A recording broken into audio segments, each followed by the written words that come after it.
Right now, as of 2:30 p.m. Eastern Time on November 7, 2025, SoundHound AI, ticker SOUN, is in the middle of an absolute bloodbath.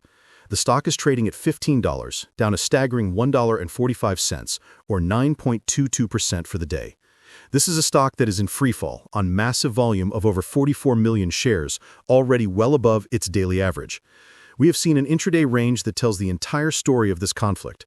The stock opened at $15.51, tried to rally to a high of $15.94, and then the bottom fell out, taking it all the way down to a low of $12.90 before this current weak bounce to $15.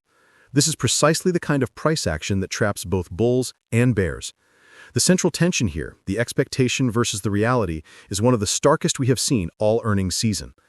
The expectation, fueled by last night's earnings report, was that this was the moment of validation. After the bell yesterday, SoundHound reported what looked like a solid beat. They posted revenue of $42.05 million, which beat analyst estimates. They also posted a non-GAAP earnings per share loss of just 3 cents, which was a massive beat compared to the 9-cent loss the street was forecasting. To top it all off, the company raised its full-year 2025 revenue guidance. A beat on revenue, a beat on non-GAAP EPS, and a raise in guidance. This is the trifecta that investors dream of. The expectation, and the reason for that brief pop at the open, was that this stock was finally going to break its shackles and begin a sustained march higher, squeezing the shorts and proving the long-term thesis. But the reality, as evidenced by the 9.22% decline, is that the market is looking at a completely different set of numbers. The market is digging past the company's preferred non-GAAP figures and staring straight at the ugly truth of the GAAP, or the Generally Accepted Accounting Principles, report. On a GAAP basis, SoundHound's loss was not 3 cents, it was a massive 27 cents per share, which was a significant miss from the 10-cent GAAP loss analysts were expecting. Even more alarming, the company's adjusted EBITDA, a measure of operational cash flow, was a loss of over $73 million, a staggering miss. So what we have is a perfect conflict. The company is presenting a story of adjusted, non-GAAP success, while the official accounting rules show a business that is burning cash and whose losses are widening in a very scary way. Today, the market has clearly decided that the GAAP reality is the only one that matters. This price action is what defines a true battleground stock. That plunge from the $15.94 high to the $12.90 low was not retail investors getting spooked. That was a coordinated, institutional-level dump. The sellers saw the non-GAAP beat, saw the pre-market enthusiasm, and used that liquidity as the perfect opportunity to unload massive positions or initiate new short positions.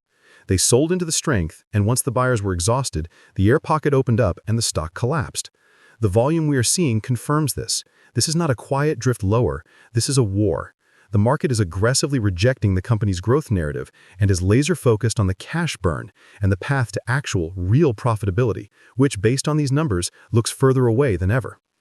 This brings us to the most critical element of the SoundHound story, the short interest. This is non-negotiable for anyone trading this stock.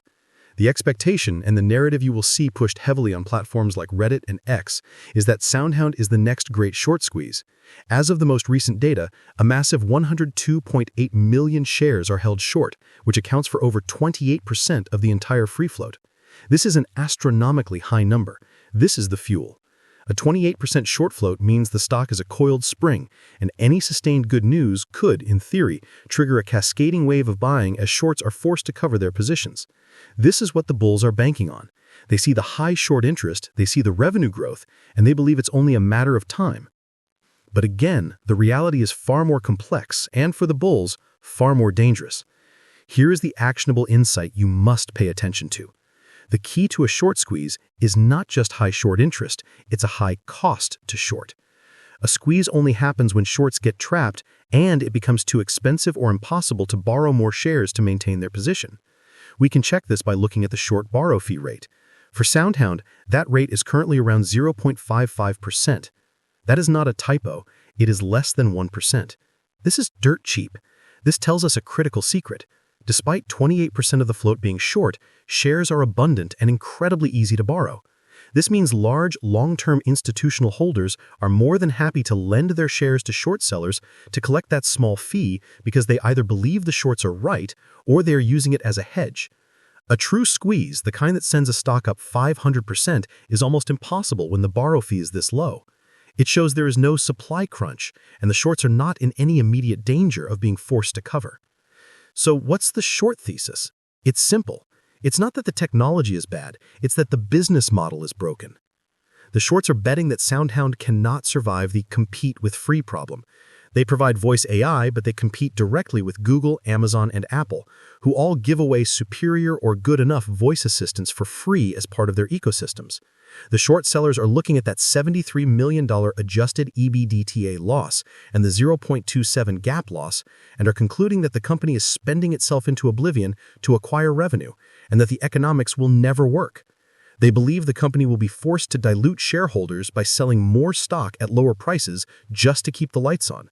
Today's earnings reaction is a massive victory for that short thesis.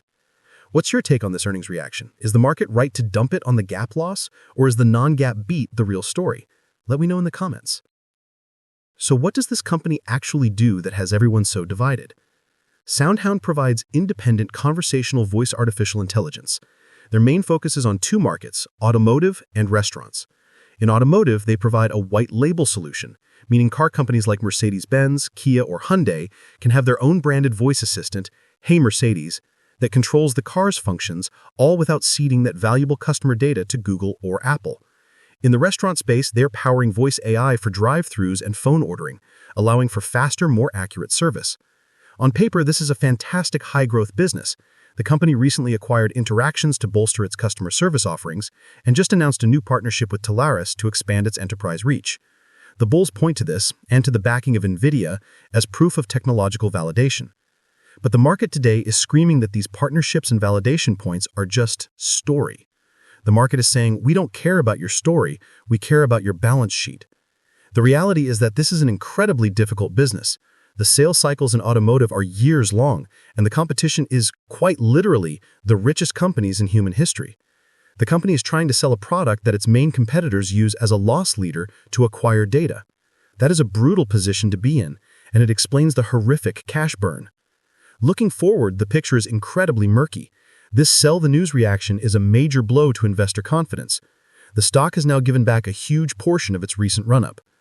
We're also seeing a strange disconnect with Wall Street analysts. The consensus rating on the stock is a buy. However, the consensus price target is $14.57. The stock is already trading above that consensus target, even after today's crash. This tells you that even the analysts who are bullish are behind the curve and don't know how to value this company.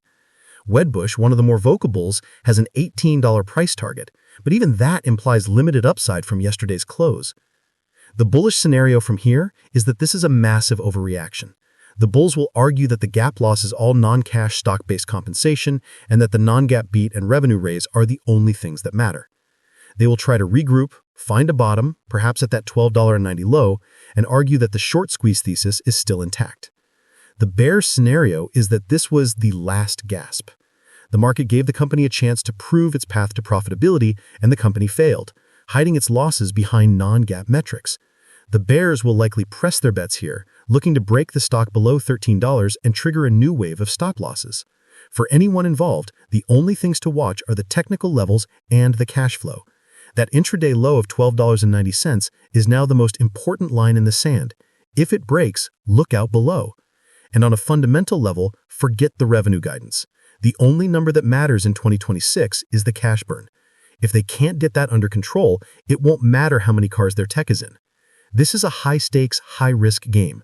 I have to ask, how many shares of SOUN are you holding, and did today's 10% drop make you buy more or hit the sell button?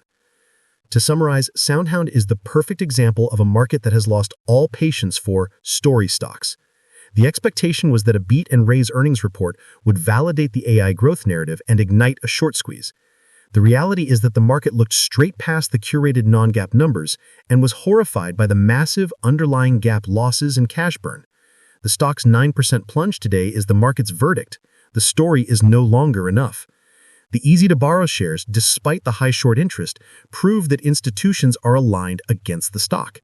This is no longer an investment, it's a battle over accounting, and right now the bears are winning.